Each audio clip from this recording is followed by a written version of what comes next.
በስመ አብ ወወልድ ወመንፈስ ቅዱስ አሐዱ አምላክ አንድ አምላክ በሚሆን በአብ ወወልድ ወመንፈስ ቅዱስ ስም የታላቁ ሰማዕት በሰማይ በምድር መካከል ክብር ኮከብ መርሙዳ በሚባል በወርኃ ሚያዝያ 23 ቀን ተጋድሎውን የፈጸመ የድል አድራጊው ኃያል ፍጡነ ረድኤት ቅዱስ ጊዮርጊስ በወርኃ ኅዳር 23 ቀን የሚነበብ ዜና ገድሉን ነው እንጀምራለን። በእኛ ወዳጆች ላይ እግዚአብሔር ቸርነቱ ይደርብን ለዘላለሙ አሜን። ቅድመ ዓለም የነበረ ሁሉን አሳልፎ የሚኖር የሰውን እልፈተ ውላት የሌለበት ቀዳማዊ እግዚአብሔር ዛሬ በዚህች ቀን ሊቀ ሰማዕታት ቅዱስ ጊዮርጊስ በበዓሉ ቀን ይሰብስበን። ቅዱስ ጊዮርጊስ በብርሃን አክሊል ያሸበረቀ ነው። ፈጣሪ እግዚአብሔር ለማገልገል ሕይወቱን አሳልፎ የሰጠ ነው። እርሱም ምልጃውን የሚያዘወትር አማላጅ ነው። በእግዚአብሔር ዘንድ የተወደደ ነውና የዚህ ዓለም ሹመት የማይፈልገው ክብሩን የሚያጠፋውን ሽልማቱን አልወደደም። ሕፃንነቷን አላሸነፈችው፣ ነገር ግን በማስተዋል ጸና። መንፈስ ቅዱስ እውቀትን በልቦናው መላ። ለሰማዕታት የሰጠውን ተስፋ፣ ለሰማዕታት የተቀናጁትን አክሊል የተዘጋጀላቸውን ክብር አስተዋለ። ይህንም በተረዳ ጊዜ አምላክ ፍቅር በልቦናው ነደደች። መንግሥተ ሰማያት አጓጓቸው። ከስም ሁሉ የሚበልጠው የከበረና የተመረጠ የሰማዕታትነት ስም መረጠ። ሰማያት የክብረ መንግስትም ይወርስ ዘንድ ተመኘ። ወንድሞች የዛሬ በዚህ የሰርግ በዓል ነው፣ ደስ ይበለን። እግዚአብሔር ምስጋናና ክብር እንደ ነቢዩ ዳዊት አንተን የመረጥከው በረድኤት የተቀበልከውን ብፁዕ ነው እንበል። ደግሞም አንተ የሰራው የቀጣው የሕግን ያስተማርከውን ብፁዕ ነው እንበል። የነቢዩ ዳዊት ትንቢት በዚህ ቅዱስ ዕለት በእውነት ተፈጸመ። የከበረ ስሙ እንዲያስተምር ይህን ኃያል ቅዱስ ጊዮርጊስ ወዶ የመረጠውን የክርስቶስ ክቡር ስም ምስጋና ይግባው፣ አሜን። በዚያ ወራት በአገሩ ሁሉ ላይ ስልጣን ያለው ስሙ ዱድያኖስ የተባለ የፋርስ ንጉሥ ነበረ። እጅግ ብርቱ ሆነ። በሰባው ነገስታት ላይ ስልጣን ነበረው። የምድር ነገስታት ሁሉ ለእርሱ ተገዝተው ነበር፣ ከስልጣኑ በታች ነበሩ። ግን ፈጣሪ የካደ እንደ ናቡከደነፆር ልቡ የደነደነ ነበር። በዘመኑ የመናፍቃን የክደት የነፋስ ነፍስ ነበር። ስደት አበዛ። ክርስቲያንና ቤተ ክርስቲያናት የሚቃወም ጀምር። እንዲህ ብሎ ለዓለም ሁሉ መልእክትን ጻፈ። እኔ ዱድያኖስ ነኝ። ንጉሥ ከስልጣኑ በታች ላሉት ነገስታት ይጽፋል። ሰላም ለእናንተ ይሁን የክርስቲያን ወገኖች። ነገር ግን ከእርሱ የተነሳ ሀገሪቱ በመላ እስክትታወቅ ድረስ ስሙን ኢየሱስ በሚል ይሰኝ። በአንድ የማርያም ልጅ ምክንያት ሊያደርጉት ያሰቡትን ሁከት ሰምታችኋል። አይሁድ የሰቀሉት ኢየሱስ ክርስቶስ ብቻ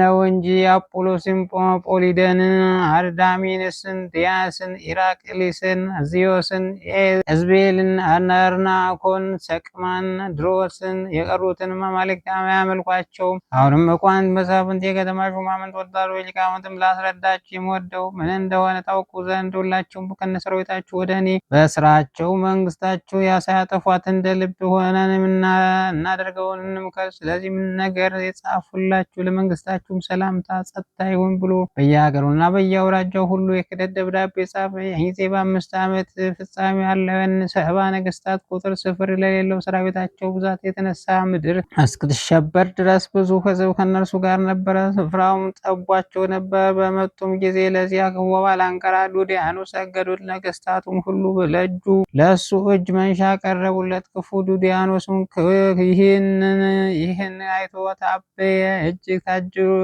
ልቡ አደነደነ፣ እንዳንበሳ ይደነፋ ጀመር። 7 ቀንም በየዕለቱ ከእነርሱ ጋር ምሳ አደረገ። ለማንም ፍርድ አያደርግም ነበር። እነዚህ የግብዣ ቀናት ከተፈጸሙ በኋላ ሰነፍ ከሃዲ ዱድያኖስ በአደባባይ ለፍርድ ተገኘ። ነገስታቱም ከእርሱ ጋር ተቀምጠው ነበር፣ መሳፍንትም በዙሪያው ቆሙ ነበር። ያን ጊዜ 7 ጣዖት አቆመ። አማልክትም ብሎ በሰየማቸው ሰገደላቸው። ተከታዮች እንዲሰግዱላቸው እንዲሰውላቸው ግድ አላቸው። ከዚያ በኋላ ክርስቲያን ነኝ ብሎ በአፉ የሚያምን ሰው ሁሉ በዚያ ቅጣት ይቀጡት ዘንድ የሚያስጨንቁ መሳሪያዎች የተሳሉ መቁረጫዎች፣ ልዩ ልዩ የስቃይ መሳሪያዎች አዘጋጅቶ ያሳያል። የአሳች ከይሲ የስቃዮችን መሳሪያዎች ሁሉ ወደ ፍርድ አደባባይ አቀርበው እንዲያስቀምጡ አዘዘ። በዚያም በስቃይ መሳሪያ መሃል የብረት አልጋዎች፣ የብረት ምጣዶች፣ መንኮራኩሮች፣ አጥንትን ለመስበር የሚችል ከብረት የተሰራ እጅ መቁረጫ፣ ምላስን ለመቁረጥ የሚያስችል ቢላዋ፣ አጥንትን ከጅማት የሚለይ መውጊያ፣ አእምሮ የሚነሳ መሳቢያ፣ ችንካሮች፣ መርገጫ፣ ቀስት፣ ጥርስ የሚያወልቁም ጉጠት፣ አጥንትን የሚቀጠቅጡበት የተሳሉ መጋዞች፣ አፋቸውን እንደ መጋዝ ጥርስ ያለው የብረት ድስት፣ ረዣዥሞች የብረት በትሮች፣ ጥርስ ያለው የብረት ጎመድ መሳሪያዎች ሁሉ በየአይነቱ ተዘጋጅቶ ነበር። ይህን መሳት የቀይሴ ዱድያኖስም አማልክቶችን ለመስደብ ልቡ የሚታመን የሚያመነካ የማይሰግድላቸው ቢኖር በሕይወታቸው ሳሉ ቆዳቸው እንዲገፏቸው በፊት የተሰለፉ ብዙ የስቃይ መሳሪያዎች በስጋቸው ላይ እንዲያሳርፉ ብያዣለሁ።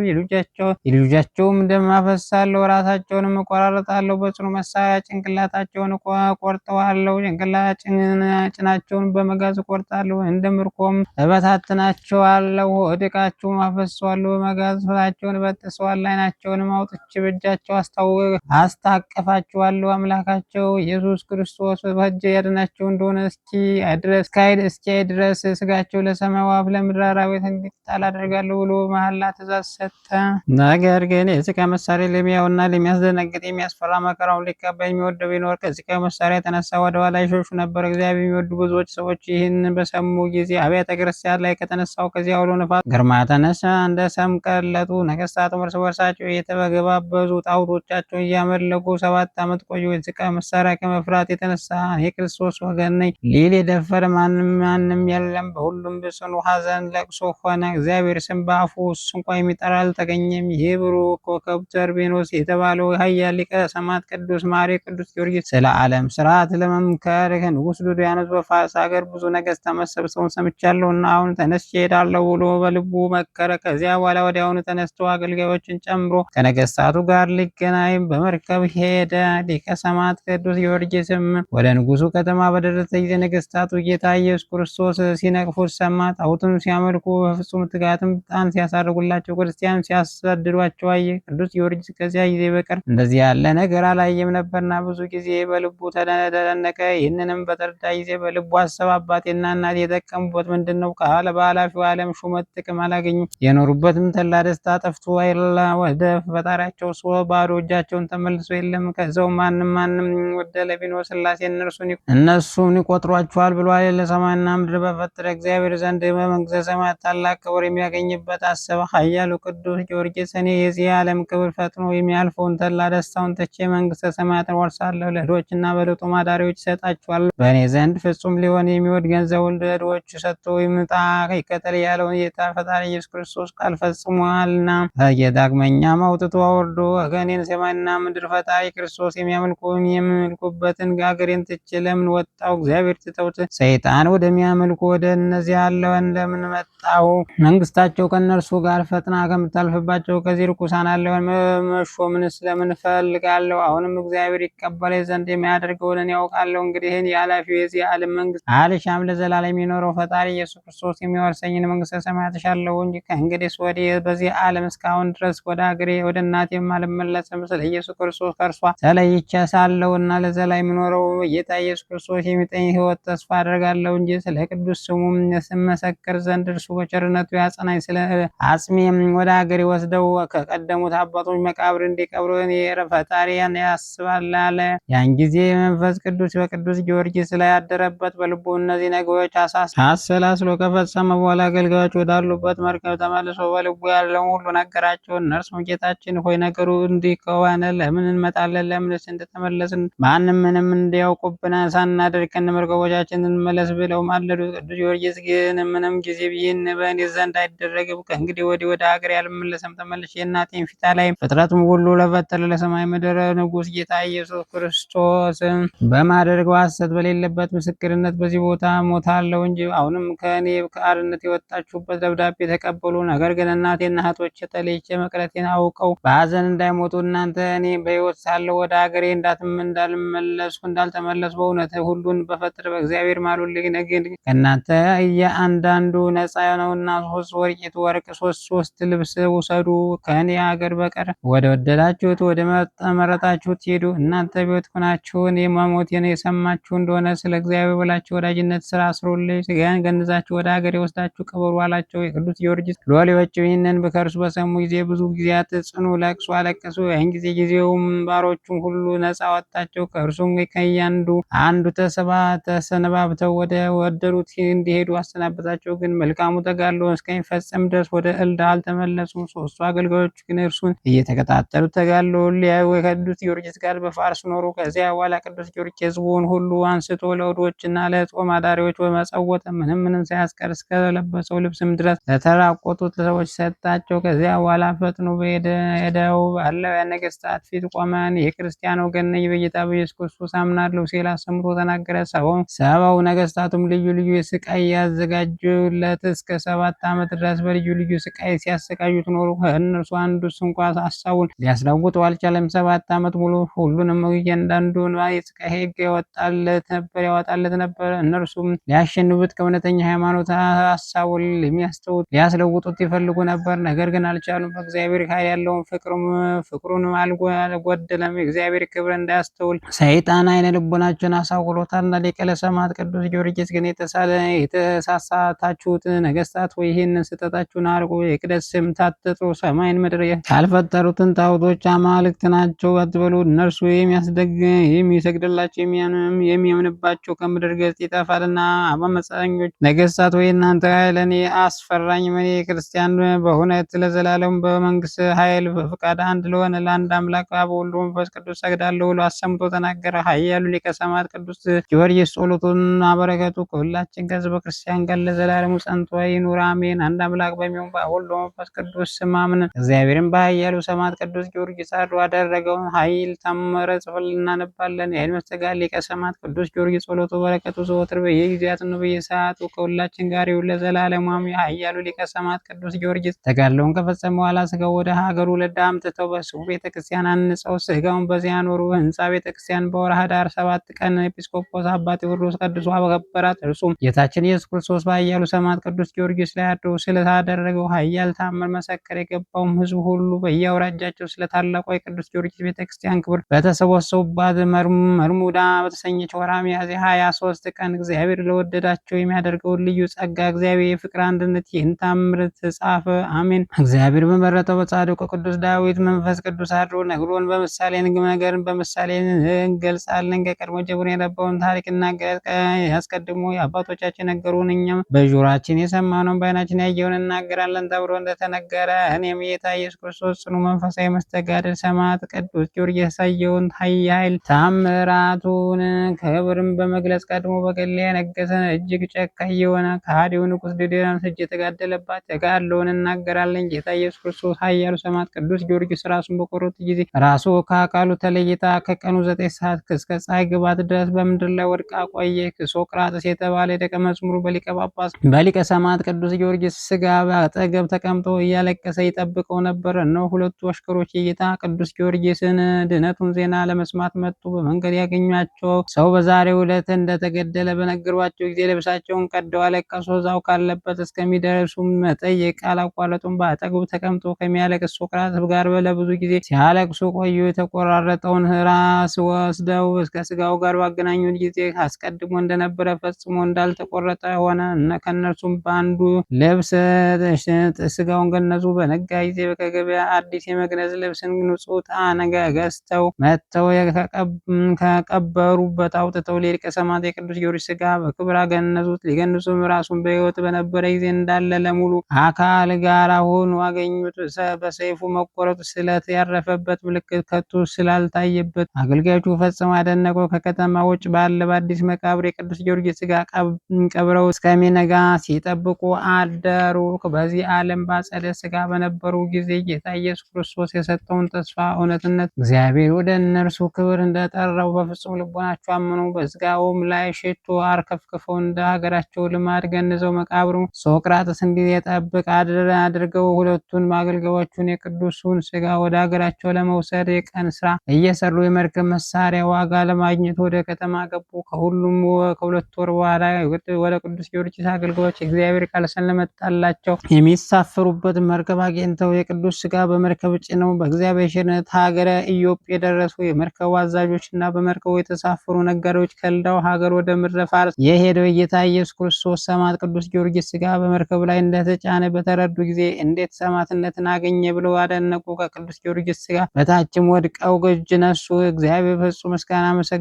ከእነርሱ ክርስቲያን በነበሩና የመርከቡን ዋጋ ከአገልጋዮች አልተቀበሉ ቅዱስ ጊዮርጊስ ስጋ ለመሸከም ያደላቸው እግዚአብሔር በመመስገን በብዙ እጅ መንሻ ገንዘብ ለሊቀ ሰማዕት ቅዱስ ጊዮርጊስ አገልጋዮች ሰጧቸው እንጂ ከእነርሱም መሃል ቅዱስ ጊዮርጊስ የሚያውቀው የኢዮጴ ሰው ነበረ። በአስቸኳይ የቅዱስ ጊዮርጊስን ስጋ የሚጎወዝበትን አምጥቶ ልዳ ወደሚገኝ ቤቱ ወሰደው። ከቤቱ በደረሰ ጊዜ እናቱ እህቱ ሞተው አገኘ። ቅዱስ ጊዮርጊስ ስጋው በዚህ ሀገር እንደደረሰ ተሰማ። ከቤተሰቦች ተለይቶ ከሄደ ከሰባት ዓመቱ ነበር። የሀገሩ ሰዎች ክርስቲያን ስለተሰጠው ክብር እጅግ አደነቁ። ስለተሰጣቸው ታላቅ ጸጋ አምላካችን እግዚአብሔር ፈጽሞ አመሰገኑልኝ። ደቀ መዝሙር ሶቅራጥስ እና ሁለተኛው ሉሲስ፣ ሶስተኛ ሄሬፋስ ይሰኛሉ። ጌታ እንደምንም እንዳገኙት ስለተደረጉ ታምራት ስለ ልዳ ሀገር ሰዎች በነገሯቸው በሰማቸው ጊዜ ሁሉም አደነቁ። ሥጋውንም በሳጥን ከተው እስከ 7 ቀን ድረስ በቤቱ አቆዩት። ሰዎች ሁሉ እየመጡ እጅ እየነሱ በተሰበሰቡበት ቅድስት ቤተክርስቲያን መጽሐፈ ገድሉ በተነበበ ጊዜ ስለተሰጠው ክብር ፈጽሞ አደነቁ። በቅዱሳኑ ላይ አድሮ ስለሚያደርገው ልዩ ጸጋ ጌታችን መድኃኒታችን አምላካችን ኢየሱስ ክርስቶስ አመሰገኑት። በዚያች ሀገር የነበሩ የቅዱስ ጊዮርጊስ ወገን የከበረ እንድሪያኖስ በሊቀ ሰማዕት ቅዱስ ጊዮርጊስ መጽሐፍ ገድሉ ውስጥ እኔ እግዚአብሔር አምላክ እርሱ ፍጡራን መሆናቸውን አውቃለሁና በችግር ላይ የወደቀ ቢኖር በጎዳና ላይ ወይም በስም ያስፈራ የፍርድ አደባባይ ቢቆም ወይም በውሃ ሙላትና በባህር መጥለቅለቅ ወይም ከተራራ መውደቅ ወይም ልዩ ልዩ ችግር ደርሶበት ስለ ቅዱስ ስሜ ብሎ በዱድያኖስ በሰባው ነገሥታት አደባባይ እውነትን በመመስከር መከራ የተቀበለ ያንተን ወዳጅ ጊዮርጊስ ስም ቢጠራ እኔ ከደረሰበት ክፉ መከራ ሁሉ አድነዋለሁ። መጽሐፈ ገድሉን የጻፈውን እኔና ከአባቴ መንፈስ ቅዱስ እናድርበታለን። ክፉ ፍርድ ቢፈረድበት ስለ ስሜ ፍርዱን አስወግጄ ስሙን በሕይወት መጽሐፍ ጽፈዋለሁ። በስም በፍቃዱ በመባ ቢያገባ ወይም ቢመጸውት በባለሟሎቹ ጋር እኩል እቆጥረዋለሁ። በዚህ ዓለም ለተቸገረ አሳልፌ አልሰጠውም፣ በሚመጣውም ዓለም የኩነኔ ፍርድ አያጥም። እኔ እግዚአብሔር አምላክን የተናገሩትን የማድረግ ነኝና በስም ቤተክርስቲያን አሳነጸ። የቅዱሳን ማደሪያ የዘላለም የሰማያዊት ገነት አወርሰዋለሁ። ሥጋ ባረፈበት በዚያ ልዩ ልዩ ታምራት ይደረጋሉ። ከምስራቅና ከምዕራብ እጅ መንሻ የያዙ ሥጋ ባረፈበት ቤተክርስቲያን በተሰራበት ሰዎች ሁሉ ይመጡ ዘንድ አደርጋለሁ። ከአይሁድ ከሳምራውያንና ከፋርስ ወገን ከበረኛው ከቃኤል ልጆች ወገንም ነፍሳቸው የምትድንበትን ለመፈለግ የሚመጡትን ሁሉ እኔ ፍጹም ዋጋቸውን እከፍላቸዋለሁ የሚለውን ቃል ኪዳን ሰምቶ አመነ። ይህንም ፍጹም አማኝ እንድርያስም እግዚአብሔር ለሊቀ ሰማዕት ቅዱስ የተሰጠውን ታላቅ ክብር ገድሉን ሲነበብ በሰማ ጊዜ እስራኤል የተሰኘ ያዕቆብ ልጅ ዮሴፍ በግብፅ ሀገር ባለሟልነትን ወይም ልዩ እንደራሴነትን እንዳገኘ አይቶ እንደተደሰተ እርሱም እንዲሁ ፈጽሞ ተደሰተ። እንድርያኖስን ፈጥኖ ሄዶ የቅዱስ ጊዮርጊስን ሰማዕትነት ገድል ጽፎ ቤተ መዛግብት አኖረ። ለበረከት ይሆን ዘንድ የወንድሜ መጽሐፍ ገድል በቤተ ማኖር ይገባኛል። ወንድሞችን በሰይፍ ስለተገደለ የልብ ሐዘንና የሕሊና ትካዜ ቢደርስብንም ወንስ እንኳ ዛሬ እንደሰጣለን በጌታ በኢየሱስ ክርስቶስ ዘንድ ታላቅ ክብር አግኝቷልና እግዚአብሔር ኃጢአታችንን ይቅር ይለን ዘንድ እርሱ ይማልደና። ወንድሞቼ ወይ ስሙ። የቤተ ክርስቲያን ሰርተን የቅዱስ ጊዮርጊስን ሥጋ በዚህ አሳረፍን። በሀገራችን ለበረከቱ እናገኝ ዘንድ እንርዱኝ ብሎ ለሕዝቡ አሳሰባቸው። ሕዝቡም ሁሉ ደስ ብሏቸው በአንድ ቃል እሺ እንዳልከ እናደርጋለን። ይልቁም የቅዱስ ጊዮርጊስ በረከት ከእኛ ጋር እስከ ዘላለሙ በቤታችን ይደር። ስራውን በምትጀምርበት ጊዜ እኛም ለመስራት እንተባበራለን አሉ። እንድርያስም ይህን ከሕዝቡ ዘንድ የተነገረውን ሰምቶ እጅግ ተደሰተ። ሊቀ ሰማዕት ቅዱስ ጊዮርጊስ ብፁዕ አድርጎ በማይገባ ስፍራ የቅዱስ ጊዮርጊስን ሥጋ ማኖር አይገባም ብሎ አስቦ በፈቃደ እግዚአብሔር ስራውን ጀመረ። የአገሩ ሰዎች መፍቀር እግዚአብሔር እንድርያኖስ በስራው ሁሉ ይደራሉት ነበር። እግዚአብሔር ስም የሚመሰገንበት የሊቀ ሰማዕት የቅዱስ ጊዮርጊስ ቤተክርስቲያን አንጸው እስከሚጨርሱም ቅዱስ ጊዮርጊስ ሥጋ በዚህ ሀገር በምትገኝ ቤተክርስቲያን አኖሩት። እንደ ቃል ኪዳኑ ሥጋውን ባሳረፈው በስሙ ቤተክርስቲያን የሚያንጹበት ቦታ በደረሰው ጊዜ ቤተክርስቲያኑ መሰረት ያኖሩ ዘንድ ከቸር አባቱ አካብ ከማየው ከባሕርይ ሕይወቱ መንፈስ ቅዱስ ጋር ለዘላለም ምስጋና ይሁን። በጌታ በኢየሱስ ክርስቶስ አጋዥነት ለቤተ ክርስቲያን ሕንጻ በቂ ስፍራ መለካት ጀመሩ። የሊቀ ሰማዕት የቅዱስ ጊዮርጊስ በረከቱ ሀብተ ረድኤቱ ከሁላችን ጋር ይሁን ዛሬም ዘወትርም ለዘላለሙ አሜን። ጸሎቱና በረከቱ ዘወትር ለዘላለም ከሁላችን ቅዱሳን አምላክ አሸናፊ እግዚአብሔር ልጆች ክርስቲያኖች ጋር ይሁንና የተወደደ ድምር ክቡር ፍጡነ ረድኤት ኮከበ ልዳ ሊቀ ሰማዕት ቅዱስ ጊዮርጊስ ያደረገው ታምሬ ነው። የቅዱስ ጊዮርጊስ ቤተ ክርስቲያን ለመመስረት የወደደ እንድርያኖስ ሌሊት ተኝቶ ሳለ ይህንን ቤተክርስቲያን ለማነጽ ገንዘብ ሳይኖር ጀመርሁ። ይረዱኝም ዘንድ ሰዎችን አልጠራሁም። እንዴት ሰርቼ እንደምፈጽመው አላውቅም። ሰዎች ሁሉ ይህንን ሰው ቤተክርስቲያን መስራት ጀምሮ መጨረስ ተሳነው በማለት ይሳለቁብኛል። ምን ማድረግ ይሻለኛል እያለ ማሰብ ጀመረ። ይህንንም እያሰላሰለ ሳለ በሕልሙ እነሆ ቅዱስ ጊዮርጊስ ተገልጾለት እንድርያስ ሆይ ታውቀኛለህን? አለው። ይህም ደግ ሰው እንድርያስም መልሶ ጌታዬ አላወቅሁም አለው። ዳግመኛም ታውቀኛለህ አለው። ጌታ ሆይ አላወቅሁም አለው። እርሱም የክርስቶስ ሰማዕት ቅዱስ ጊዮርጊስ መሆኑን ገለጸለት። ያን ጊዜ እንድርያስ ፈጽሞ ታወቀ። ፈርቶ ተነስቶ ከእግሩ በታች ሰገደ። ሊቀ ሰማዕት ቅዱስ ጊዮርጊስም እግዚአብሔር እናመሰግነዋለሁ። እኔ በጌታ በኢየሱስ ክርስቶስ ሕያው ነኝ። ነፍሴ በሰማያት ሥጋያን ግን በእናንተ ዘንድ አለ። ሥጋውን በውስጡ ታኖር ዘንድ በስሜ ስለምታንጸው ቤተክርስቲያን ሚስትህ በትካዜ አንተን በጽኑ ሀሳብ ላይ ስለሆናችሁ ነግርህ ዘንድ መጣሁ ነው። ወደ አባቴ ቤተ መዛግብት ገብተው ወርቅ ታገኛለህና ፈጽመ ሳታስቀር ውሰድ። የሀገሩ ሰዎች ሁሉ እንዲረዱ አደርጋለሁ። አሁን እኔም ወደ ወስድ ተከተለኝ ብሎ በሰው አምሳል እየመራ እየመራ ወደ ቤተ ክርስቲያን ከመውሰዱ በፊት አንድ ቦታ ላይ አደረሰው። በዚያም ምልክት አበጀለት። ጠዋት ተነስተህ ከዚህ ቦታ ክንድ ያህል ቆፍረ ከእርሱ ለእግዚአብሔር አገልግሎት የሚያስፈልገውን ያህል ውሰድ አለው። ከእንቅልፉ በነቃ ጊዜ ያየውን ሕልም ለሚስቱ ነገሯት። ሁለቱም ፈጽሞ አደነቁ። ሚስቱ በእጇ መብራት ይዛ እንግዲህ ተነስ፣ መብራት አብርተን እርሱ ወደ አመለከተ ቦታ ሄደን ሊቀ ሰማዕት ቅዱስ ጊዮርጊስ የገለጠን እንረዳ አለችው። ተነስተውም ወደ ስፍራው በመንፈቀ ሌሊት ሄደው በጣቱ ምልክት ያደረገበትን ቦታ አገኙ። በፍጹም ልባቸው አምነው እግዚአብሔርን በማመስገን ሰገዱ። ቅዱስ ጊዮርጊስን አደነቁ። እንድርያስም መሬቱን ቆፍሮ ምንም ጥፋት ሳያገኘው ያንን ወርቅ ገንቦ አወጣው። ስለዚህም እግዚአብሔር ቅዱሳን ላይ አድሮ የሚያደርገውን ድንቅ ስራ እያደነቁ በፍጹም ደስታ ተሸክመው ወደ ቤታቸው ተመልሰው ከቤተሰቦቻቸው ማንም ሳያውቅና ሳይሰማ ወደ ቤታቸው ገቡ። ገንቦውም ከፍተው ቢመለከቱት ወርቅ ተመልቶ አገኙ። በዚህ የተነሳ ተደነቁ። ነገር ግን ስለ ስራው ሁሉ እግዚአብሔርን አመሰገኑ። ቅዱስ ጊዮርጊስ አከበሩት። እንድርያስም ስለ ቤተ ክርስቲያኑ ሕንፃ በሁለት እጁ አፍሶ ወርቁን ከወሰደ በኋላ የተረፈው መልሶ አሸገውና በቤቱ አስቀመጠው። በማግስቱም በሊቀ ሰማዕት ቅዱስ ጊዮርጊስ ስም በዓል አዘጋጅቶ ምጽዋት ለማድረግ ወደደ። በቅድሚያ ለእግዚአብሔር መባ ማቅረብ ይገባል ሲል አሰበ። ዳግመኛም በሊቀ ሰማዕት ቅዱስ ጊዮርጊስ ታላቅ ግብዣ አዘጋጅቶ ለታላላቅ ሰዎች፣ ለመበለታትና አባት ለሞቱባቸው ልጆችና ለአገር ሰዎች ሁሉ ታላቅ ግብዣ አደረገ። እግዚአብሔርም ስለገለጸላቸው ነገሮች ሁሉ በታላቅ ደስታ በመካከላቸው ቆሞ እያስተናገዷቸው ወንድሞቻቸው እነሆ በሊቀ ሰማዕት ቅዱስ ጊዮርጊስ ሀገር እግዚአብሔር የሰጠን ጸጋ እንናገር ዘንድ ለእያንዳንዳችን የምትችሉት መጠን እግዚአብሔር የሰጠንን በጎን ሀሳብ ነግራችሁ ዘንድ በየልቦናችሁ አሳድሯል በማለት መስተጋድል ሊቀ ሰማዕት ቅዱስ ጊዮርጊስ በአምላኩ እግዚአብሔር ኃይል ከሞት እንደተነሳ ይነግሯቸው ጀመር። ሕዝቡም ወደ ወንድሞቻ ወዳጅ በፍቅር እግዚአብሔር እንድርያስ ሆይ ቀድሞ እሺ እንዳልን አሁንም ወደ አንተ እንመጣለን። ሁሉም ካለው ገንዘብ በእግዚአብሔርና በቅዱስ ጊዮርጊስ ስም ይዞ ይምጣ ሲሉ መለሱለት። በማግስቱም ለቤተ ክርስቲያን ስራ ይረዱ ዘንድ መጡ። ይዘው የመጡት ሁሉ 2000 ወቂት ወርቅ 10 ብር ነበረ። መፍቀር እግዚአብሔር እንድርያስም ቀድሞ ለቤተ ክርስቲያን መሰረት በጣለው ላይ ስራውን ጀመረ። ከቀድሞ የበለጠ ታላቅ ቤተ ክርስቲያን አሳነጸ። ስራው 1 ዓመት ፈጀ። ኃይሉ ሊቀ ሰማዕት ቅዱስ ጊዮርጊስም ስጋ በስሙ ወደ ታነጸች ቤተ ክርስቲያን ወስደው በዝማሬ አሳረፉ። ኤጲስቆጶሱ አስመጥቶ በወርሃ ህዳር 7 ቀን የህንፃ ቤተ ክርስቲያኑ አስረከበ። በሊቀ ሰማዕት ቅዱስ ጊዮርጊስ ስም ብዙ ርኩሳን መናፍስት ስለወጡ ከደዌያቸው ተፈወሱ። እጅግ ብዙ ነበሩና እጅግ ብዙ ተአምራት ተገለጠ። የከበረ ኃያል መስተጋድል ሊቀ ሰማዕት ቅዱስ ጊዮርጊስ ጸሎቱ በረከቱ ከሁላችን ከህዝበ ክርስቲያን ጋር ይሁን ለዘላለሙ አሜን።